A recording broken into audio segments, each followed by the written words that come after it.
অনেকেই জানতে চাইছো আমার অ্যানিভার্সারিটা কিভাবে কাটালাম। চলো তোমাদের সাথে শেয়ার করছি আমি অ্যানিভার্সারিটা কিভাবে কাটিয়েছি।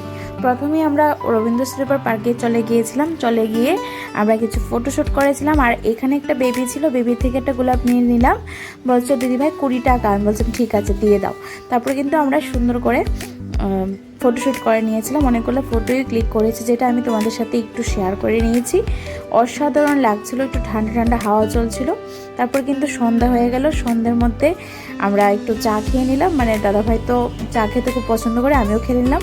তারপর কিন্তু আমরা লেক পোলে চলে গিয়েছিলাম একটু ঘোরার জন্য। আসলে টাইমটা স্পেন্ড তো করতে হবে, সন্ধ্যা হয়ে গেছে, সঙ্গে সঙ্গে তো আমরা ডিনারটা করতে পারবো না, কারণ আমাদের তো আবার বাড়ি ফিরতে হবে। তার জন্য কিন্তু আমরা মলটা একটু ঘুরে নিলাম। আর তোমাদেরকে দেখিয়ে দিচ্ছি খুব সুন্দর করে কিন্তু মলটা সাজানো হয়েছে। আর সামনেই তো ক্রিসমাস আছে, তো এইটার তৈরিও চলছে, তো দেখে নাও তোমরা মলটা। তারপর কিন্তু আমরা মলটা একটু সুন্দর করে ঘুরে টুরে, তখন বেঁচে গিয়েছিল প্রায় 8টা। তারপর 8টার সময় আমরা একটা কেকের দোকানে চলে গেলাম। কেকের দোকানটা গিয়ে দেখলাম খুব সুন্দর কালেকশন রয়েছে। কেকগুলো দেখতেই পাচ্ছ তোমরা, অসাধারণ কালেকশন, হ্যান্ডমেড করা। আর এগুলো সব ছিল ভেজ, ঠিক আছে, তো আমরা ভেজটাই নিলাম।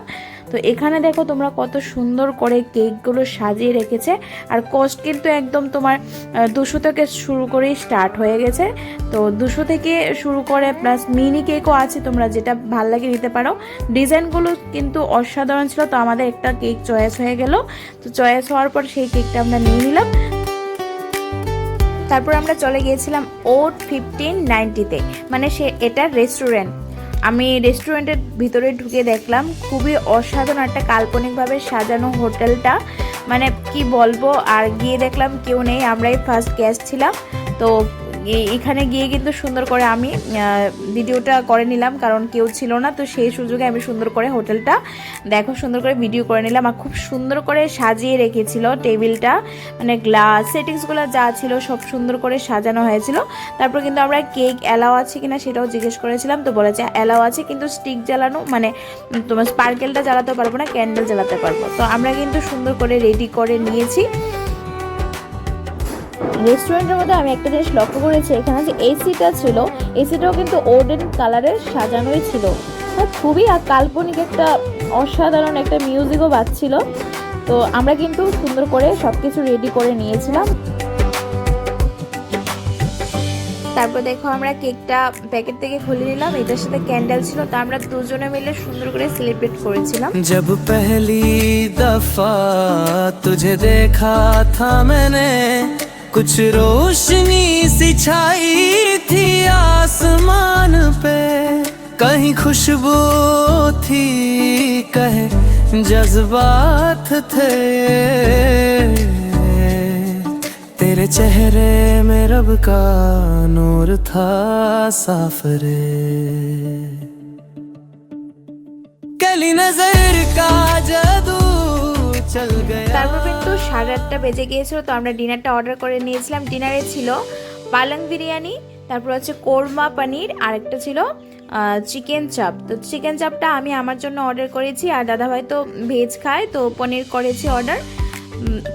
পালং পনিরটা জাস্ট দেখার মতো ছিল, আর গন্ধটাও কিন্তু অন্য ব্র্যান্ড থেকে আলাদা ছিল। কষ্টও কিন্তু তেমন একটা বেশি ছিল না, অসাধারণ লাগলো। দুজনে মিলে সুন্দর করে ডিনারটা করে নিলাম, খুব মজা করে খাচ্ছিলাম, কারণ অসাধারণ টেস্টে হয়েছিল। যদি কখনো আসো এখানে, অবশ্যই এখানে কিন্তু কম্বো আছে তোমাদের, আবার ভেজিটেরিয়ান নন ভেজ সব কিছুই পাওয়া যায়, খুবই টেস্টি, একবার ট্রাই করে দেখো। আর এখানে দেখো তারপর আমরা হাত ধোয়ার জন্য গরম জলের মধ্যে লেবু আর একটা গোলাপের পাপড়ি দিয়ে দিয়েছিল। তো এটা কিন্তু একটা অসাধারণ একটা ব্যবস্থা করে রেখেছিল তারা, খুব দারুণ লাগলো আমার। তো এখানে আমাদের হাতটা ধোয়া হয়ে গেল, আর খুবই মজা লাগছিল গরম জলের মধ্যে হাতটা ডুবিয়ে দিচ্ছিলাম। আর তারপরে কিন্তু আমাদের খাওয়ার শেষে যে এনে দেওয়া হয় মিষ্টি জিরে, তারপর হচ্ছে মিষ্টি জিরেটা খেয়ে টেস্ট করে দেখলাম খুব দারুণ। আর মানে সার্ভিংটা যে ছিল, খুব সার্ভটা দারুণ ছিল, আমার খুব দারুণ লাগলো সার্ভিংটা, ওদের যে সার্ভিং সিস্টেমটা। ওরা কিন্তু সুন্দর করে আমার ড্রেস আপও করে রেখেছিল। তারপর কিন্তু আরও কিছু গেস্ট চলে এসেছিলো, ইতিমধ্যে আমাদের খাবার শেষ হয়ে গেছিলো।